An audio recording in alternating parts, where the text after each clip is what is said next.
नमस्कार। हिंदी की पाठशाला यूट्यूब चैनल में आप सबों का स्वागत है। अब हम लोग आचार्य रामचंद्र शुक्ल जी द्वारा संपादित और संकलित भ्रमर गीत सार का 30वां पद पढ़ेंगे, उसका अर्थ और उसकी व्याख्या जानेंगे।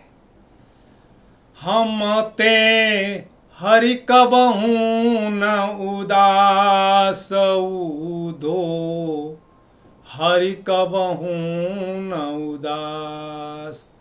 राति खवाय पीवाय अधर रस, राति खवाय पीवाय अधर रस। सो क्यों बिसरत ब्रज को बास उधो, हरि कबहू न उदास। तुम सो प्रेम कथा को कहिबो, तुम सो प्रेम कथा को कहिबो। मनहु काटिबो घास उधो, हरि कबहू न उदास। बहिरो तान सवाद कह जाने, बहिरो तान सवाद कह जाने। गूंगो बात मिठास उधो, हरि कबहू न उदास। सुनुरी सखी बहुरी फिरी आए हैं, सुनुरी सखी बहुरी फिरी आए हैं। वे सुख विविध विलास उधो, हरि कबहू न उदास। सूरदास उधो अब हमको, सूरदास उधो अब हमको। भयो 13 मास उधो, हरि कबहू न उदास उधो, हरि कबहू न उदास उधो। तो इसमें कठिन शब्द हैं, आसान से ही हैं। हरि कबहू न उदास, कभी उदास नहीं होंगे। राति यानी कि रात में, खवाए माने खिलाया, पीवाए पीवाए क्या पियाए, अधर रस, अधर यानी कि ओठ रस। सो बिसरत, बिसरत माने जो है भूलना, बिसारना। ब्रज को बास, बास का मतलब निवास। तुम सो प्रेम कथा को कहिबो। मनहु काटिबो घास, घास काटिबो माने काटना, मनहु माने मानो। बहिरो तान, बहिर यानी कि बहरा। तान स्वाद, तान यानी कि जो है संगीत का स्वाद, क्या जानेगा, सुनाइए नहीं पड़ेगा। गूंगो बात मिठास, और गूंगा जो है बात और वार्तालाप की मिठास क्या जाने। सुन रही सखी, सखी से अब कह रही है, उधर गोपी उद्धव से कह रही थी, अब गोपी से कह रही है। बहुरी फिर आए हैं, बहुरी यानी कि फिर वो दोबारा आएंगे। वे सुख विविध विलास, उन सुख और जो है यहाँ पर जो विविध विलास जो है किया है उन्होंने, उसके लिए आएंगे। सूरदास उधो अब हमको, भयो 13 मास। सूरदास जी कहते हैं कि गोपियाँ कहती है कि हे उधो, बहुत समय बीत गया हमको उनका इंतजार करते हुए। भयो 13 मास यानी कि वर्ष बीत गए। अब प्रसंग है कि उद्धव कहते हैं गोपियों से कि देखो जी, अब कृष्ण का मुँह त्यागो और अपना लोक सुधारो, सुधारो, योग अपनाओ और निर्गुण ब्रह्म की उपासना करो। श्री कृष्ण जो है व्यस्त हैं। तो गोपियाँ उनसे कहती हैं कि जो है हम तुम्हारी बात मानने को तैयार नहीं हैं, और हमें अटल विश्वास है कि वे फिर आएंगे।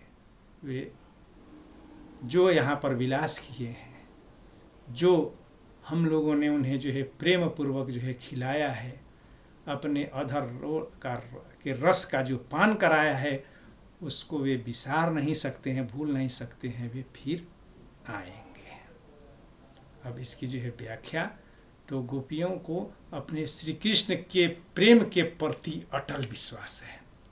उसी अटल विश्वास को व्यक्त करते हुए गोपियाँ कहती है कि हे उद्धव, कृष्ण हमसे कभी निराश नहीं हो सकते हैं, कभी उदास नहीं हो सकते हैं, वे उदासीन तो हो ही नहीं सकते हैं, क्योंकि हमने उन्हें प्यार से भांति भांति के जो है व्यंजनों का भोग कराया है। यही नहीं, और पिलाया क्या है, तो अपने अधरों के अमृत रस का पान कराया है। इसलिए वे अपने ब्रज के इस निवास को कभी भूल ही नहीं सकते हैं। परंतु हे उद्धव, हम किससे बातें कर रही हैं? तुम नीरस आदमी से। तुम्हारे सामने इस अपनी इस जो है प्रेम कथा का वर्णन तो करना ठीक वैसा ही है जैसे कि जो है घास काटना। तो तुम्हारे सामने अपनी प्रेम कथा का वर्णन करना घास काटने के समान व्यर्थ का कार्य है। तो तुम इस प्रेम कथा के महत्व को क्या समझो? तुम समझ ही नहीं सकते हो। ठीक उसी भांति जैसे कि एक बहरा व्यक्ति जो है मधुर सुरीले तानों का आनंद नहीं ले सकता है, जैसे एक गूंगा व्यक्ति बोली कि जो है मधुर मिठास के मर्म को जान नहीं सकता है और न जो है बता सकता है। तो तुम्हारे सामने इस अपने इससे प्रेम की बात करना वैसे ही जो है व्यर्थ है। और फिर वह अपनी इतना उद्धव को कहने के बाद वह अपनी जो है सखी की ओर उन्मुख होते हुए कहती हैं कि हे सखी सुन,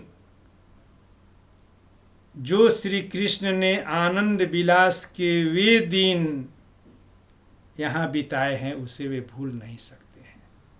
वे फिर से हमारे जीवन में लौट करके आएंगे। सूरदास जी कहते हैं कि गोपियाँ कहती है कि हे उद्धव सुनो, अब तो कृष्ण को गए हुए बहुत दिन व्यतीत हो गए। कह करके तो गए थे कि तीसरे दिन आएंगे, मगर यहाँ तो 13 मास हो गए। 13 मास का मतलब जो है वर्ष बीत गया, यानी कि वर्ष दर वर्ष जो है बीतते जा रहे हैं। तो अब तो उनके आने की अवधि लगभग समाप्त ही हो चुकी है।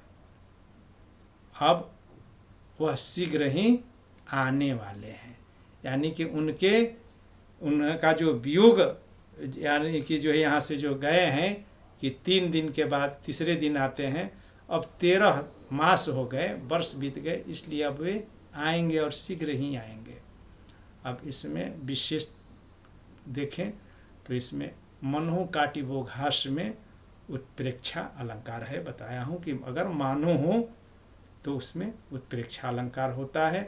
और बहिरो बात मिठास में, बहिरो बात मिठास,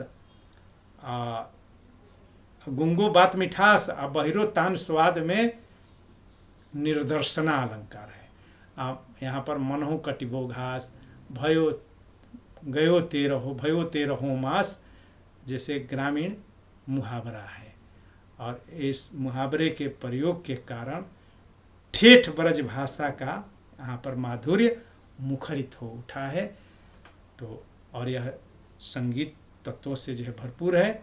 और यह जो है धनाश्री राग में गाया जाने वाला पद है।